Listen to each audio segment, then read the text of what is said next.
Welcome to the bonus section of our interview with Dale Friedgen on Transcendental Meditation. You have some slides and some important messages that you want to share.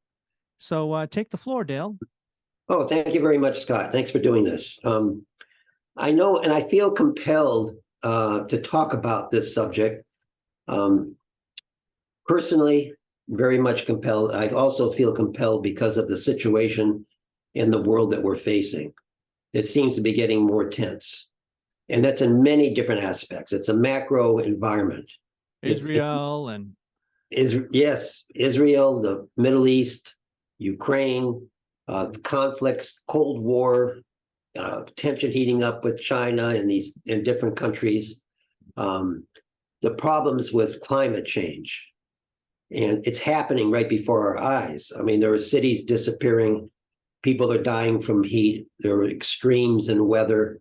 I heard there's going to be like a Category 6 hurricane they're thinking about developing. The oceans are warming. I think it was like 100 degrees down off of Miami, the water temperature was nearing that. And that gives these superstorms and droughts and extremes of all kinds. And plus the Patriots have a losing season as well. Yes, the Patriots, yes. Not much we can do about that, Scott, but I think if they all meditated, they probably would feel better anyway. Okay. It would help their coordination. Yes. But there's a lot of not to dwell on this, but there's a lot of problems in the world. And it's when you look at the situation, it seems very difficult to come up with any solution to this. It seems like everything is overwhelming. Right. Every country is different. The peoples are different, different beliefs, different religions, different climates, different geographies, industries, and they have their own interests. How do you bring everyone together? How do you affect change? How do you calm people down? How do you make the rulers of the countries be more adaptable and more concerned about the health, welfare, and happiness of the people who live in those countries? And I'm here to report, as outrageous as it may seem, and believe me, I understand how people could doubt what I'm saying. And this isn't something that I take lightly. I'm not just going to put something out that isn't true, but there's research behind this. There's a lot of research, a lot of sociological studies have been done, and we have to think outside the box. We have to use a new paradigm of solving problems. We can't just solve the problem on the level of the problem itself. We have to go to a deeper level. We have to think, what's causing the problems that we're facing today? What is the root cause? It's easy to find a cause if your car breaks or your chimney is cracked and it's leaking and maybe you're sick and you have to change your diet or something if it's not that serious. There are things you can do. But when we come to these macro problems, these worldwide problems, what do we do? And I'm happy to report that there is a solution. There's going to be a demonstration of this in January of 2024. I'm not sure, you may be watching this tape after that, but all we need is enough people of goodwill to form a permanent group of peace creators on the planet. And as research has shown, that has a dramatic impact in raising the collective consciousness of the world and also side benefit of creating peace in the world. And so that's what I'd like to talk about. I'm going to use some charts because it's very abstract what we're going to discuss. And the main thing I want to talk about is what's the technology that we're going to use. Okay. And that technology is a technology of consciousness. And that's it. Whoa, that's kind of far out. That's a technology of consciousness. Well, what is consciousness? Well, we know that, like you and I, Scott, are conscious right now. We're talking. We have that element. And everybody in the world is conscious. I mean, if you're sleeping, you're not really aware of anything, but there's still some element of consciousness. You can wake up You could respond. Your body is aware of things. So there are different states of consciousness. There's waking, dreaming, sleeping. When you practice transcendental meditation, you experience a fourth state of consciousness called transcendental consciousness, the pure form of consciousness. So what's common to all these states, waking, dreaming, sleeping? Consciousness. They're different states of consciousness. The absolute form is transcendental consciousness or pure consciousness, which is at the source of all of these other states. And as it turns out, it's at the source of everything that is a thing. And that's kind of abstract, but think about it like this. If you look at something, you're looking at the screen, you're looking at a bookcase in your house, anything. What is that object? What's the nature of that object? Well, physics says it's just molecules. Molecules, if you were to take a picture of a nanosecond, all you would see is motion. What looks very solid and still is nothing but molecules in motion. You look at deeper. What are the molecules made of? Atoms. What are the atoms made of? The nucleus, the electron, the proton. What are those particles? What's beyond those? There's fermions and leptons and bosons. And what's beyond those? There's a quark. There's a superstring. Superstring is the most fundamental.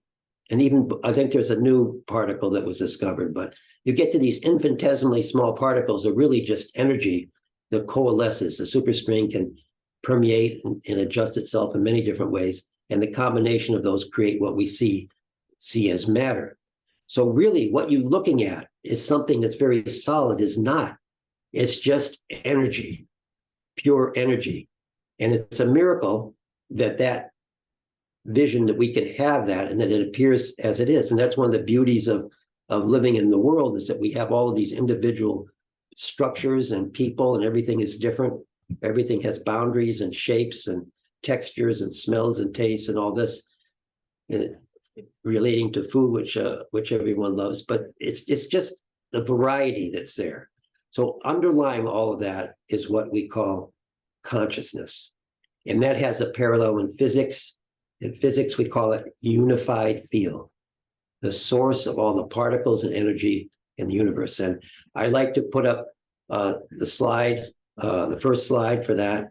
And I think you're going to find that interesting. On the left, and I don't want to spend a lot of time on this. It's going to be, but you can look at this slide. On the left are the matter fields. That's physics. Matter was thought to be primary. That's what everything is made of, matter. And then consciousness was thought of something that is a fluke, something that it can't be explained, but it's a result of us having a body and mind. And as it turns out in physics, and that matter is really secondary, consciousness is primary. And if you look at this chart from the beginning at the top, it shows you the industries there, and it shows you the subjects of study. And then you go down to the different levels, quantum mechanics, and then quantum field theory, and then unified field theory. And as you go down, it shows you a vertical look at nature in terms of physics, that on the surface, everything you see is there, but as we were talking about, but as you go deeper, there are these fields of energy, deeper and deeper, and even the particles themselves and all the forces, the strong and weak interactions, electromagnetism and gravity, they all can be extrapolated down to this level of unified field. Everything has a source. That's what Einstein was looking for. He knew that there was a unified understanding of nature, but he never quite got there before he passed. But this is it. And this is accepted by many scientists now, this unified field. Now, there's a leap that we take because as someone who practices TM, we can experience what we call consciousness. We can transcend all the levels of thought. On the right, you have the mind. The mind is there because there's a direct correlation with the mind and the physical world, in that to experience the depth of the mind, we have to go through all of these levels.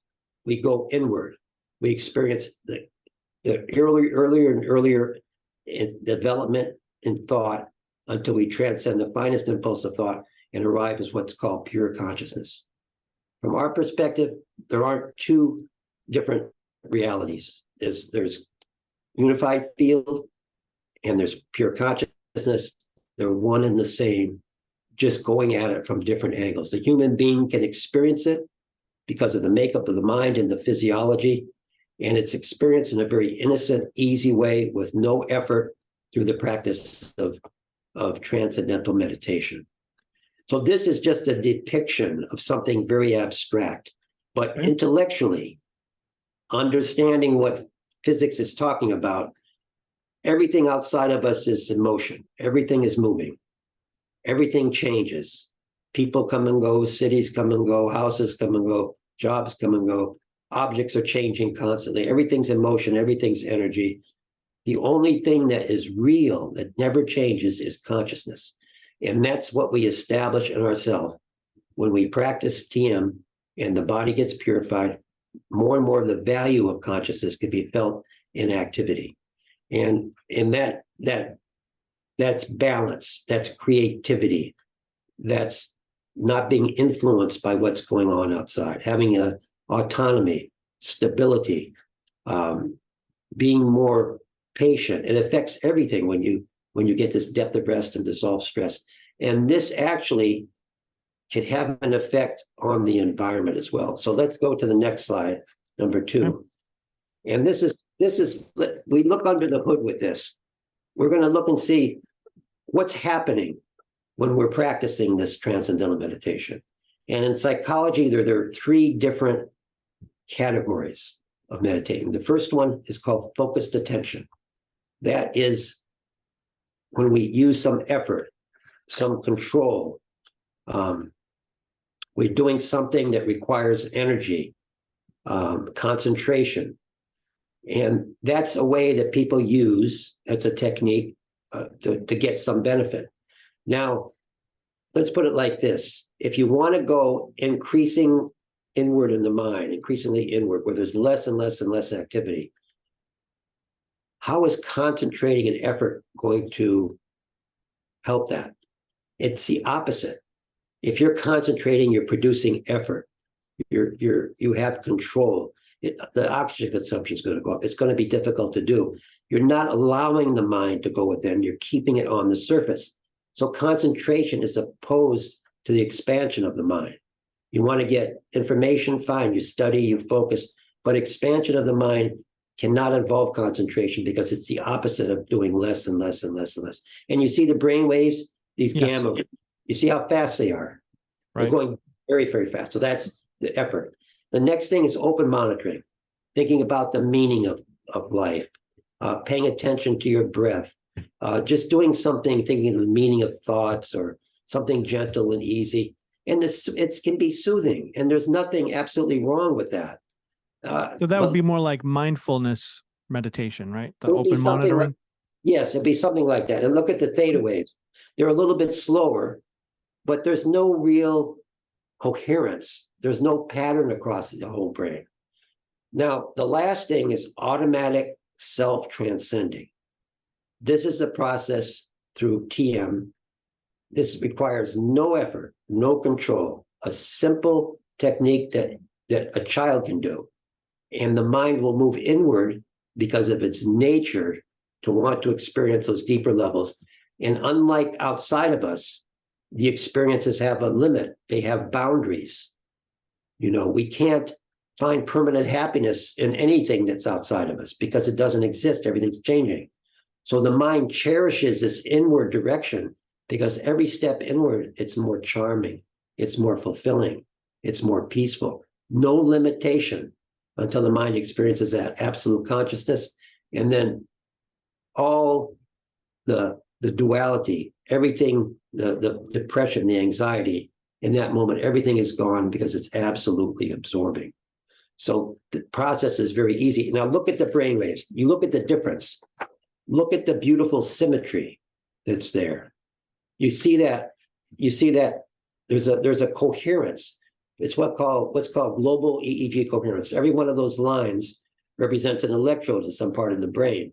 And there's a pattern. Looks like that the mind is starting to function as a holistic unit, not fighting against itself, but all the areas that haven't been activated become activated.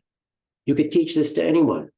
And if they have some issues or problems, new connections can be made, old connections that have been damaged can be repaired. The mind has this neuroplasticity to it. And you can see this happening in the results. You could teach someone who's homeless, someone who's committed crimes in prison, anyone, a soldier with PTSD. The same thing is happening. The deeper the stress, it may take longer to heal that. Sometimes it happens more quickly, but the process begins from the first time you do it. So we'll go to the slide number 3. And that's a close look at this alpha. These alpha waves, I think, are 8 to 10 hertz. They're very slow waves like this. They are indicative of the state of transcendental consciousness, restful alertness. The mind is in a deeper degree of rest and sleep. The body's in a deeper degree of rest and sleep, and the mind is awake, silently awake. It's a very unique state. It's a 4th major state of consciousness. And you can see it, that, look at that, where they circle that one oval circle shows when a person transcends. You can measure this. You can look under the hood and actually see what's happening. And this is everything good about the mind depends on its coherence, which will show something later. The next slide, 4. This is Dale, I was just going to add that this reminds me of David Lynch's book. What is it? The deep dive or deep Catching the Big Fish. Catching the Big Fish, which I highly recommend. That's a great intro book, I think, to TM. And yes. He talks about the processes being like the ocean. At the top, it's very turbulent, and just like the mind. And then this process brings you down. So this alpha waves that we're seeing in this slide 3 would be a physical representation of how your mind is when you're transcending. Yes, it's like a very good point, Scott. It's like, yes, the ocean, you could say, is a cross section of the mind analogy. So there can be a big storm in the ocean. The waves can be 60 feet tall, 70 feet tall, and a lot of turbulence. And if you're in a boat, it's horrifying. But you could say the whole ocean's in an uproar. But when you're in the ocean, it could be miles deep. So if you start going within, the deeper you go, the less and less activity, the more and more peace. And it's the same thing with the mind. On the surface, we can have a lot of issues, problems, things to do, anxiety coming up. But deep within the mind, there's this silence, there's this peace. And when you meditate, you have access to that. Naturally go within. It's a beautiful analogy, Scott. I really like that. And the number 4 is something that it's a little dramatic, but people often say, Dale, I can't sit there for 2 minutes. How am I going to, sit there for 20 minutes and meditate? And I think this is a different situation is going to happen than just sitting there with your eyes closed. On the left is someone to close the eyes. Each one of those dots is an electrode on the brain, measuring the electric activity. Line between 2 dots means that those 2 parts of the brain are communicating. This is very important. It shows coherence. So you close your eyes, fine. You have some communication. You open your eyes, there's a little bit less coherence there. Now, when you're transcending, the mind has this global EEG coherence. Look at the connections. The entire brain is functioning as one unit in perfection. You're using the full potential of the brain like that. Now, this happens when you transcend. Now, when you go into activity, some of this coherence dissipates, but some of it remains permanent. And then the longer you meditate, the more coherence is there during the day in activity. So it's fascinating that you can measure this. It has to be very subtle because the mind can maintain naturally 2 levels, increasingly silent, stable, peaceful, along with dynamic activity. And I'll give you an example of this. You don't have to be doing TM to experience this.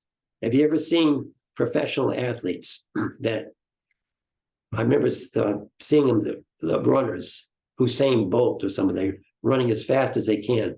And I remember a reporter asked him once, he said, well, what are you thinking about when you're doing that? He said, well, to tell you the truth, I don't think I'm thinking at all. I just feel this happiness, this bliss, this silence inside, and everything is just going. It's just beautiful. They're in the zone, and you hear about athletes that get in the zone. they don't think about what they're doing. They get in the zone. If they're playing basketball or baseball, they just very difficult to make a mistake. Everything is flowing like that. Yes. And that has that silence inside. They have that coordination. They're born with that. They develop that whatever way they did. They have that gift, and that gift can be available to anyone who has that automatic technique of self-transcending. So if we take a look at slide 5, which is one of my favorite slides that shows the impact of the simple process of this automatic self-transcending, it's looking at students that had ADHD. And it was over a 3-month period.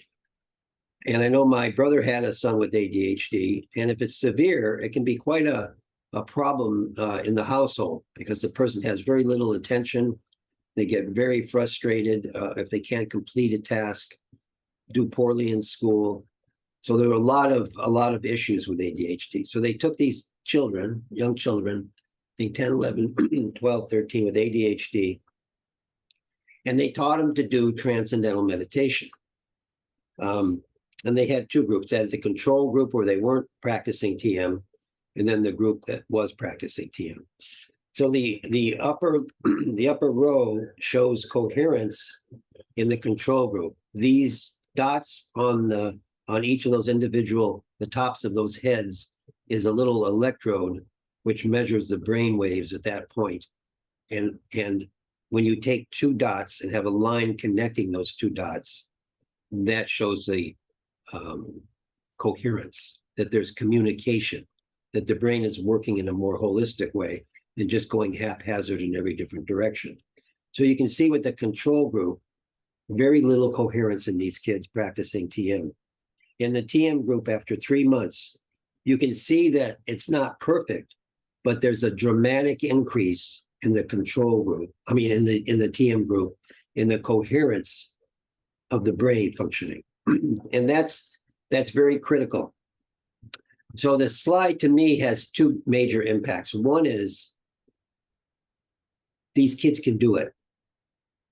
In other words, who can practice meditation with ADHD? A student who can't sit there for a moment.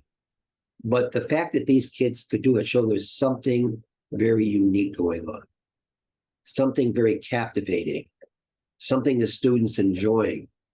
And it also shows it can't be difficult. Anyone can do this. Anyone who's a human being and has a few thoughts and can follow simple directions could practice this. The principles are the same as a child with ADHD or anyone else. And the second thing is the coherence in the brain is reflected in their activity. The students have more self-control, more confidence, more self-esteem. They can focus better in class. They don't get as frustrated if they can't solve a problem. They don't get as angry. They have more and more fulfilling relationships. So this is just a slide that shows that there has to be something very impactful happening, and it's reflected in the behavior. Now let's take a look at number 6. This is a meta-analysis which kind of shows what EEG coherence means in terms of real-world effects. If a person has more coherence in the brain, it sounds good, but these are just a few parameters that are measured. And these are R factors which are very highly statistically significant at this level. It's not by chance that these effects are correlated with high EEG coherence. So this coherence in the center, the little gold yellow oval circle there, is highly correlated with improvement in concept learning. And this is a very difficult thing to teach or to learn. That means you can get abstract concepts of mathematics or physics or sciences more easily. And this is very significant for students because some kids will say, well, I just don't get it. But when they learn TM, it becomes easier for them to grab and have an understanding of these concepts. There's improvement in moral reasoning, which obviously we could use today in society. There's an increase in IQ, 2-year study with college students, 10% increase in IQ. This is very significant because IQ is always thought to be very stable, didn't change after our late teenage years. We were stuck with that for the rest of our life, but we're not. Coherence in the brain, if you can increase it, will increase IQ. And there's decreased neuroticism, which, obviously has very important impacts. Grade point averages go up with students. You would expect that when students, they have more interest in learning, more captivated by the information that you're giving them. As the stress and the anxiety and the lack of focus start to dissipate, really the inner value, the inner qualities of the student, that inquisitiveness comes back. Transcendental consciousness continues into activity. And everything good about the brain depends on its coherence, and that's dependent on the growth of consciousness. And that's what we talked about a little bit earlier. It's abstract, but you can see the effect. Consciousness is really a state where there's more stability, there's more harmony, more creativity, there's fewer boundaries, easier to focus. And this is shown in these other parameters as well. In H reflex, that's you go to the doctor, he taps your knee with a little hammer, and how fast your knee responds. It's coordination between mind and body. This is very significant for athletes, for musicians, to have that increase in coordination and that flow. It's easier for them to stay in the zone when that coordination, mind and body is really there. So let's take a look at number 7. So 7 is kind of a culmination of what we've talked about before, is that consciousness, although it's very abstract initially, it's something that the human being can actually experience.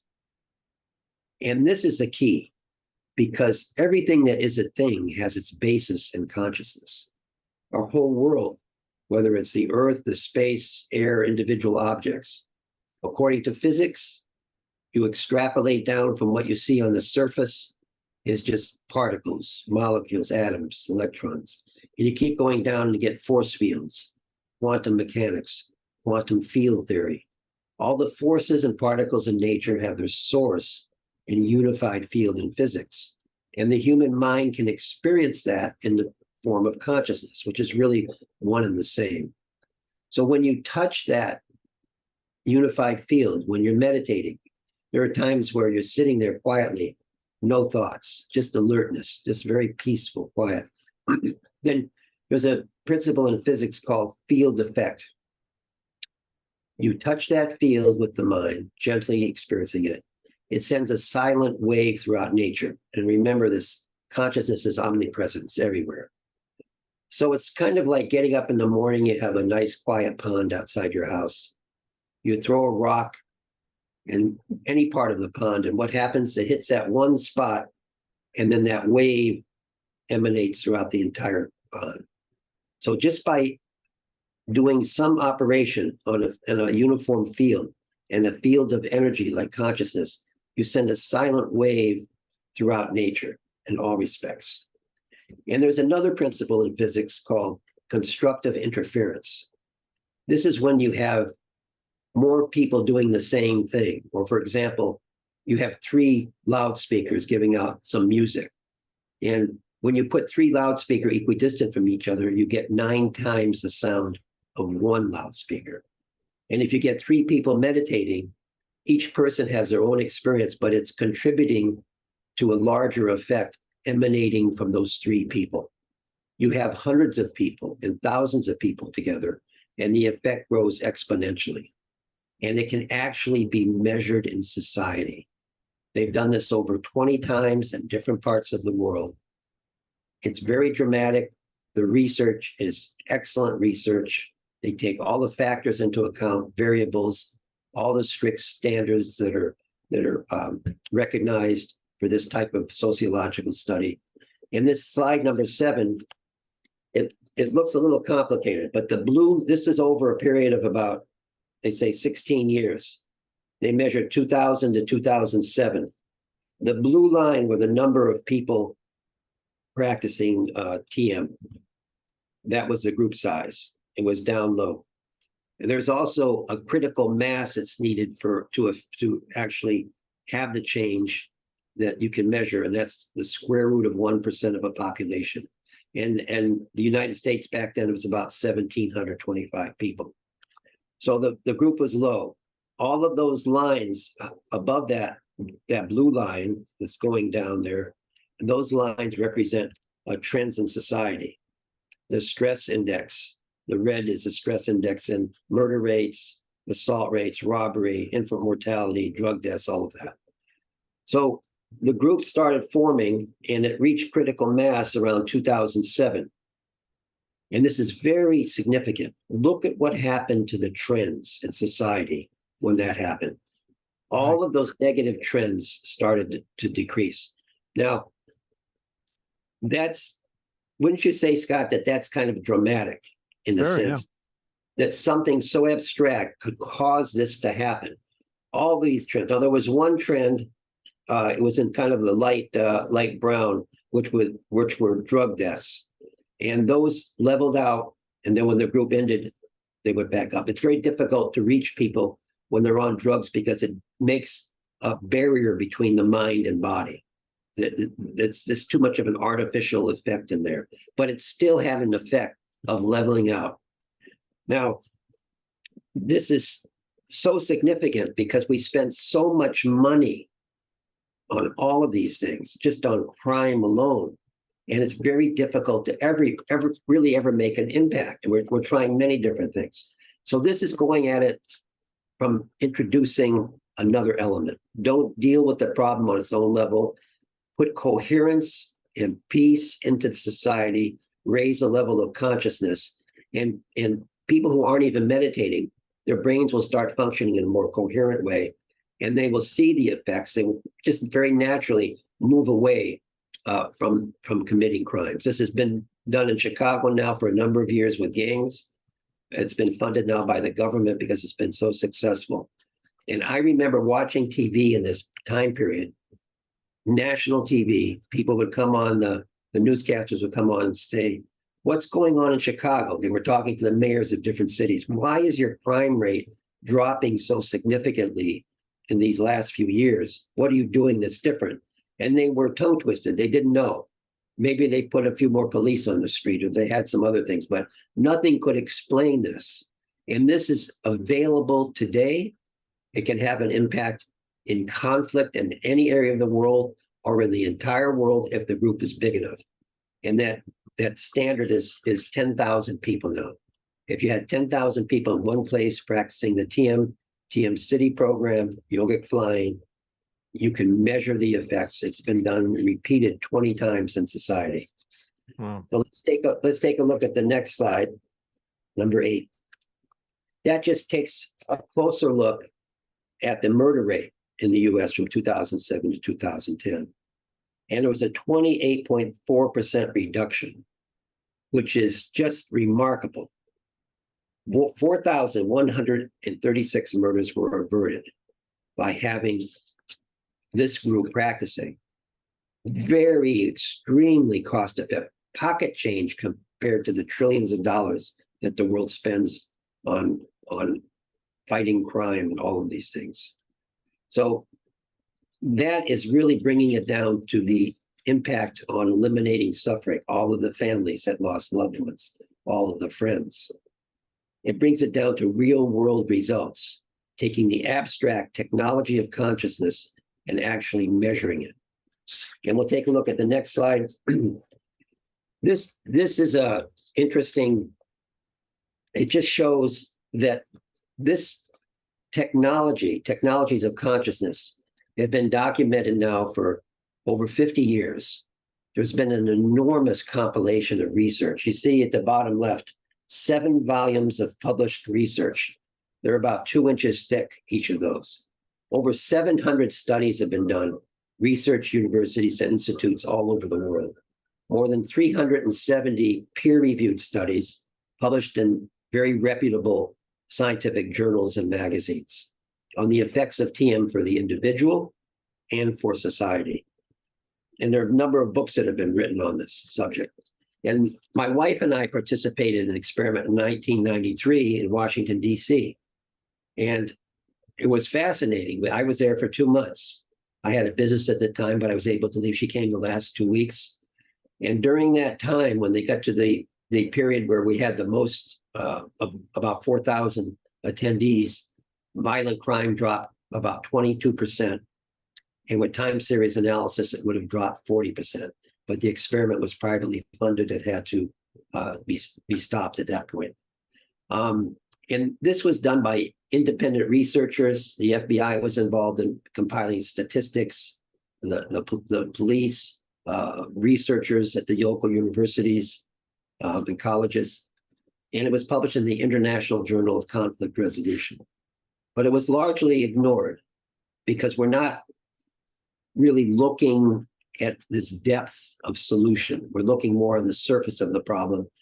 And we've done that for decades, centuries, you know. We have wars and we have treaties and things just don't seem to be changing that much. So now it's become imperative. And I think it's really necessary that we open up our minds and start looking at solutions that have been proven to really help the world in many of the problems that we're having. So Dale, how many people would have to be meditating for how long? Or 10,000 people to make this effect?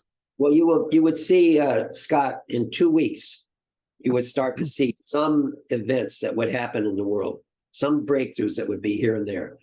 But the thing is, what they want to do is have an ongoing group of people. In other words, they don't want to dissipate. It should be considered like a profession. The government should step in and allow for this group to continue and actually make a profession and pay people to do this. Because once they see the effect, you could establish these groups in every country and then one group for the world, a large group. And the effect, and one thing I forgot to point out is that the slide I showed where you had all these changes in society in the US, as the group stayed about even for 4 or 5 years, around 1700, 1725, the changes continued downward. The negative trends kept decreasing and decreasing as the group remained the same. And there was no limit. In other words, if that group could have continued, those negative trends, according to the research and time series analysis, kept going down and down and down and down. So they have to be concentrated in the same location, because couldn't there be 1,000 people within Chicago that are practicing TM on a daily basis? Would that affect it? Excellent question. And they found that if you have you need 1% of a population in the city practicing TM alone, and they've done studies on that, and you could measure the changes in the city. So 1%. Okay. But to really have an impact, the most that can be done, you need them practicing the TM and TM City program together. So there is an effect from people meditating individually, and it's very powerful. If you want to be able to measure it, then you need 1% of a city practicing TM. They've done that before. Or you have the TM and TM City and yoga flying practice. And if those people are together, then they've repeated it over and over again, the results. So okay. You can do it the way, but for immediate results, it's good to have these groups together to raise a collective consciousness so we can reverse all of these negative trends that are existing in society right now. Okay, and this slide number 10, it's up there. I just wanted to show that because this is what 4,000 people look like in front of the Capitol building there. You can see me on the left there in the left center. You're famous. Yeah, it was quite a group. We stayed at Gallaudet University. So the next slide, number 11, I just want to show you a couple of slides in terms of what this means for the individual. In other words, this effect obviously goes throughout the world and throughout your city, but these are side effects. The effect that when a person meditates, no matter where they're doing this, there are a lot of changes that happen. I just have 2 slides to go over this. The first one is a change in blood pressure. With TM, there's about a 10% reduction. And that's something that sometimes can be gained from the most powerful drugs that reduce blood pressure, and they have a lot of side effects. TM can do this naturally, and it often occurs very quickly. You work with your doctor. I've taught many people to meditate, and they work with their doctor, and things like depression, anxiety, even things like this process, diabetes. The body processes sugar better. When you get rid of the stress, everything is processed better. The body functions more normally. Blood pressure normalizes. If it's too low, it kind of goes back up. There's a homeostasis that occurs. There's a balance that occurs. And there are many studies that have been done on this. The American Heart Association recommends TM only as any of these self-improvement techniques for the reduction in hypertension, blood pressure. And you can look at their site for that, which is, they're a very conservative organization, but their research is so overwhelming. We look at slide 12, and this is another dramatic study. They took senior citizens. It was a 5-year study. They had a control group where they weren't meditating, and then they had the group that was meditating. And the group who was meditating twice a day, actually meditating twice a day, they had a 66% reduction in death, heart attack, and stroke versus a group. That's the number one killer of people in the United States, is a sudden heart attack. Very difficult to predict. Where there's high blood pressure, the vessels, arteries constrict, cholesterol builds up, the body's not processing fats properly. And it just happens. Happens quickly. It's very difficult to, unless you're in a hospital at the time, to revive a person from that. So this is dramatic. I mean, we work our whole lives, we get a pension, we want to retire at some point. We want to enjoy our life. We want to live as long as possible. Not just the length of life, but the quality of life. And that's what happens when you do this automatic self-transcending through TM. The mind gets this deep rest, deep coherence. The body gets a deep level of rest, much deeper than any point during a full night's sleep. It can do things that sleep can't do. It dissolves stress. And doctors will tell you 80-90% of disease is caused or complicated by stress. I think it's 100%, whether it's impurities in foods or job-related stress, relationship-related stress, money-related, environmental stress, where we're living, the air we're breathing, the quality of water we drink. All of these things impact us. We need a way to dissolve that stress. Even technology is moving so fast and changing so fast, we can't keep up with it. We're bombarded with so many different news articles and emails and from every different direction. Right. So we have to tap into our potential, our stability, our coherence, that depth of rest that is independent of anything that happens around us. So TM is really a technique for moving towards a state of enlightenment, self-actualization, where this inner value of silence and peace is maintained permanently 24 hours a day, along with waking, dreaming, and sleeping. It's a fourth state of consciousness, transcendental consciousness. And when the stress is gone and that consciousness is locked in, it's permanent. That gives rise to another state called cosmic consciousness or enlightenment. That's a fifth state of consciousness, where transcendental consciousness is there during waking, dreaming, sleeping. And the effects grow as you continue meditating. You don't have to wait for that to happen. Usually people feel the impact from the first time they do it. How did you feel, Scott, when you started TM? Did you notice? What did you notice? Well, I think it was, one of the biggest things was just experiencing the different states of consciousness. When you're you've got the racing thoughts, and is this, you've got the mantra, and then there's silence, and then there's thoughts that are coming up. And then sometimes I find, usually in the last third of the session of 20 minutes, that sometimes it's almost like a snow out kind of experience. And I'm wondering if that's more of the pure consciousness part of it, the transcending. But I'm aware that I feel like it's snowed out. That's the best way I can describe it. It's sort of just like a wash, Yeah. and then but it kind of feels good to be like that, and I just hope to stay in that a little bit.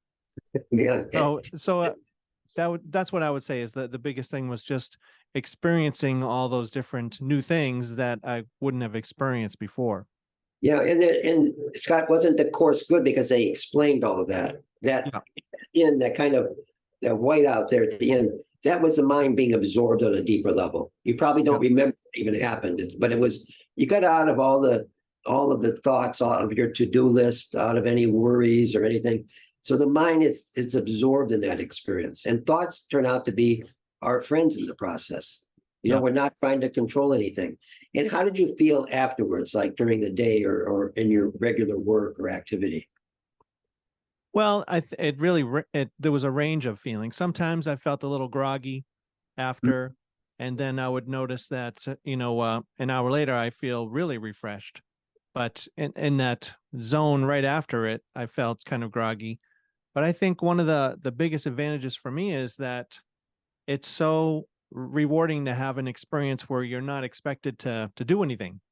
I know. And going in, because I always feel when I'm trying to make a video for my social media, or I'm trying to do this, or I'm trying to write a persuasive letter, that there's a lot of you know uh, self-esteem, issues and that sort of thing that comes up, and you're worried, is it going to be good enough? But to have something like that and to hopefully model that and say, well, now I'm going to be doing a video for my social media. Why can't I take that same approach, that, to take it as it comes, that it's easy? Can it be easier than what I'm stepping into right now? And Yeah, that's been really profound. you know, that's beautiful, and I'm sure it's going to be easier. And you know, when you start TM, you can feel a little tired in the beginning because there's a lot of changes happen internally, and that's very natural. And Yeah. we don't resist any experience. The whole thing is a very innocent, very simple process. So I see that our time is coming close to an end here. Yes. So I just wanted to thank you, Scott, for hosting this. I'm very happy to talk with anyone. I'll have Scott put my information, hopefully at the bottom, contact information. Feel free to contact me. There'll be a link to the GoFundMe page that's establishing this 10,000 group in India. And if there are any billionaires listening to this and they want to contribute themselves alone, could make this group continue and could be responsible for the change in the world and the elimination of violence and suffering in the world through this increase of coherence, which has been measured many times. What an opportunity for someone. I hope Great. someone. Well, thank you very much, Dale, for being on the show. And I say Dale for president.